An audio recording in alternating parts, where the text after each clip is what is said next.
Hi, in this video, I'll guide you from the raw file to the final result using AstroPanel X 2026. The process will begin with stacking in Fusion and continue with the post-production phase, during which we'll work on the signal, stars, colors, blending with the landscape, creative effects like Orton and Glow, dodge and burn, and, finally, the final saves. The first step is preparing the raws in Camera Raw. My camera is modified and equipped with an Optolong L-Pro filter, which introduces a cold cast to the images. My RAWs were shot on a Skywatcher Star Adventurer with a Nikon D750, Nikon 20mm GF2. The shooting time is 120 seconds, f4, and ISO 1600. To correct it, I set the temperature to around 3350 Kelvin and shift the tint slightly toward green, neutralizing the color balance. I also activate lens profile correction and chromatic aberration removal. I apply all these adjustments to each file and save them as XMP settings, which Fusion will automatically recognize during the merging process.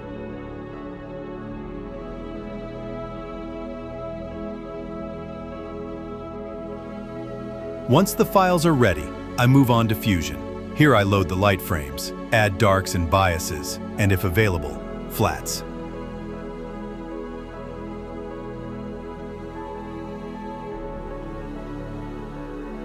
I then define the alignment area by selecting a group of bright stars with the rectangular selection tool. A threshold of 128 is perfect in most situations. Lower values detect a greater number of stars, while higher values reduce the number. I then set the alignment precision and the maximum tolerance range, which regulates the pixel shift between one image and the next.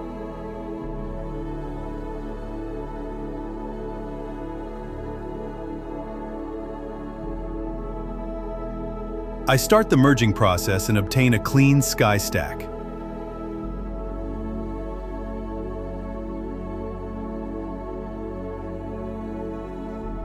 From here, the post-production phase begins. I extract the Milky Way signal and balance the image by adjusting exposure, highlights, and shadows. I can try the automatic routine to see the overall outcome, but I prefer to work manually to maintain realistic colors. I open the file in Camera Raw or use the panel controls. During my workflow, I use manual under to bring out the initial signal of the Milky Way. I adjust the image exposure using the Curves tool. I lower the Curves line to highlight the Milky Way.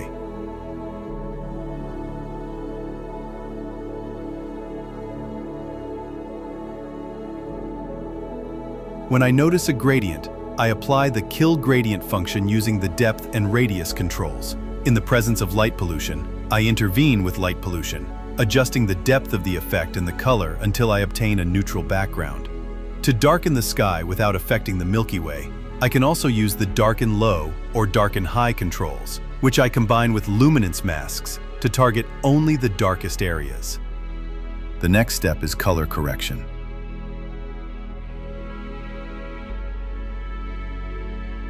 With selective color, I enhance the reds and magentas of the galactic core and correct any green casts. I desaturate cyan and adjust the blues in the sky. If needed, I also use advanced saturation to further reduce greens or strengthen the reds. All of these adjustments are masked, so they are applied only to the bright areas, protecting the more delicate parts of the image.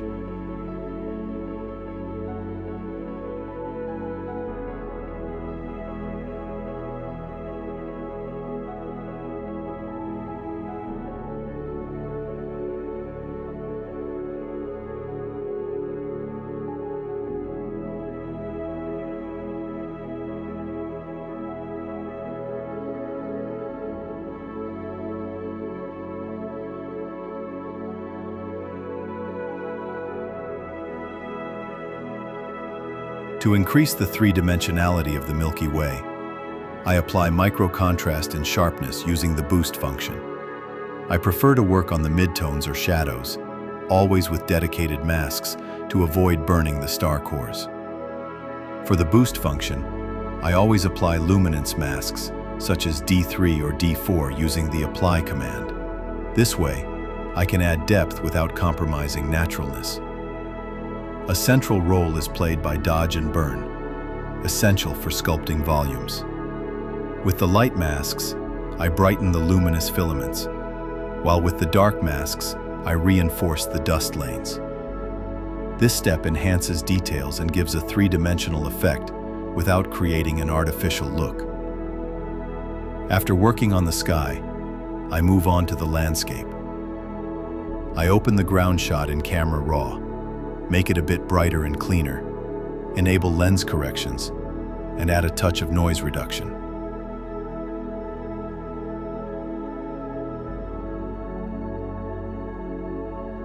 I then copy the file into the main document, select the sky, and with the eraser and active selection, I remove the sky from the landscape layer, refining the edges.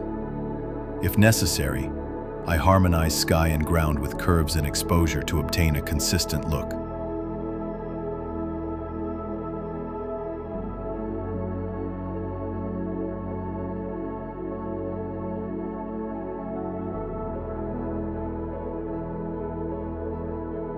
When I want to add a creative touch, I apply the Orton or glow effect, especially in the brighter areas. I set a moderate radius and low intensity to keep the application under control and avoid softening the whole image.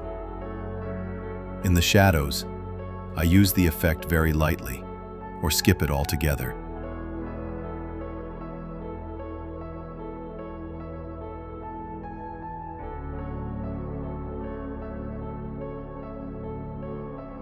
In the final stage, I refine the image with small adjustments.